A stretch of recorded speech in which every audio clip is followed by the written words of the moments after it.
Effectivement, Jean ça a annoncé, Hervé Laplanta atterri au Cap. Ça, c'est avion qui sous tamac là. D'après été su pour nous porter toutes les dernières informations qui ont rapport avec la. Et nous sommes capables de voir une présence de la police et capitaine ressortissant haïtien là plus près. Nous avons fait l'image là plus près pour nous. Et bah là extrêmement compliqué, oui. Il y a une information qui t'a fait quoi que le Canada t'a prend et passeport canadien dans la planta.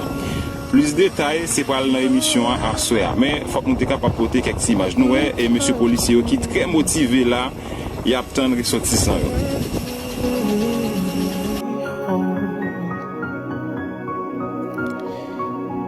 Yes, something happened, and now I know He touched me and made me whole. He touched me.